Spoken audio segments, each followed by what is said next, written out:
underline. Omong dikit tapi nyelekit. Bersama Om Bob. Om Bob, beberapa waktu yang lalu ini ada guru yang mencukur rambut gondrong siswanya. Kemudian orang tuanya ini tidak terima dan balik menggunduli si guru. Bahkan melaporkannya ke polisi. Dan sampai pada tingkat pertama, si guru ini dijatuhi hukuman bahwa dia dinyatakan bersalah. Bagaimana Om Bob menggarisbawahi masalah ini? Ini situasinya memang aneh dan lucu ya. Ini dagelan seri kedua mungkin ya. Yeah.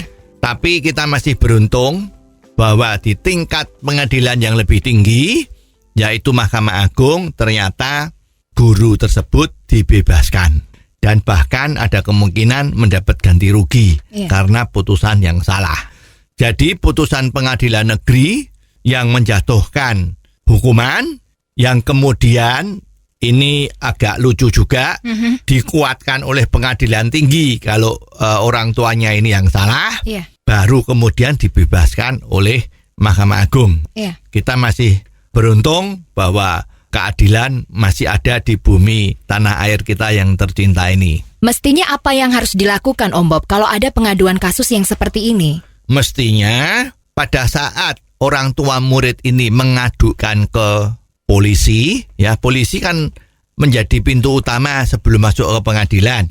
Ya mestinya dari pihak kepolisian harus sudah menolak bahwa kasus ini tidak layak untuk diperkarakan. Kok bisa begitu? Itu bagaimana Om Bob? Iya, karena kita lihat kan akhirnya di Mahkamah Agung bahwa kasus ini sang guru tidak disalahkan, malah dibenarkan bahwa guru melakukan tindakan seperti itu adalah untuk membina akhlak dan sopan santunnya dari sang anak itu. Memang ada banyak orang yang mengatakan, termasuk pengadilan tingkat pertama tadi, Pengadilan Negeri Majalengka itu, yang mengatakan bahwa sang guru ini sudah menyalahin aturan, artinya membuat orang jadi tidak senang, ya, karena anak kecilnya itu menjadi tidak senang kan. Juga di samping itu diskriminasi, ya rambut gondrong kok nggak boleh, mestinya larinya ke sana ya. Itu ya susah. Nanti kalau pasal seperti ini disalahgunakan, lah nanti dunia pendidikan kita mau jadi apa? Lalu kalau seperti ini, apakah guru ini boleh melakukan tindakan fisik kepada muridnya Om Bob? Sepanjang itu tidak membahayakan jiwanya, itu saya setuju, boleh ya. Karena anak-anak kecil, ya apalagi masih SD sekolah dasar, itu masih belum nyata-nyata mengerti mana tindakan yang baik, mana tindakan yang buruk.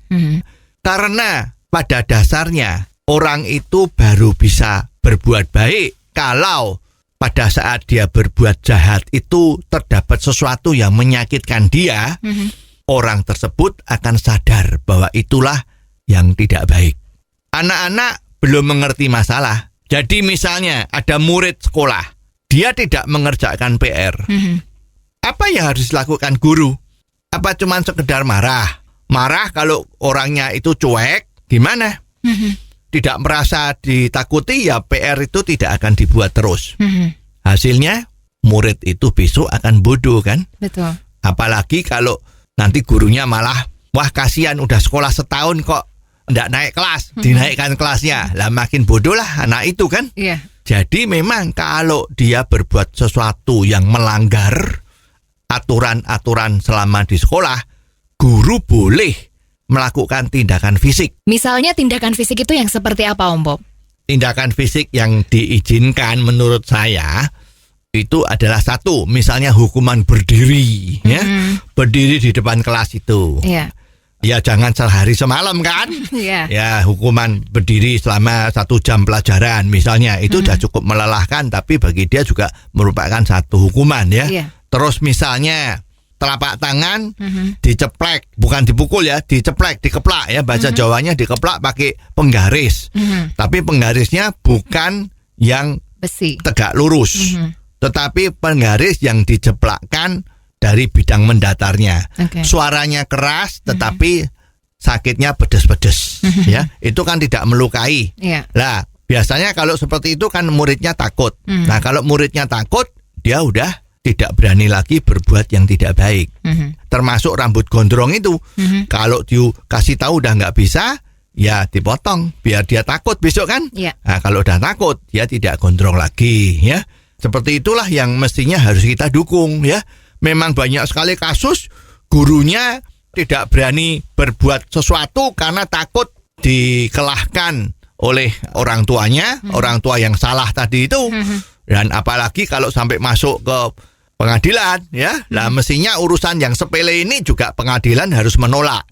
Menolak bahwa urusan seperti ini tidak layak masuk pengadilan. Nah, sehingga para hakim itu tidak diributi dengan masalah-masalah yang kecil kayak gini ya.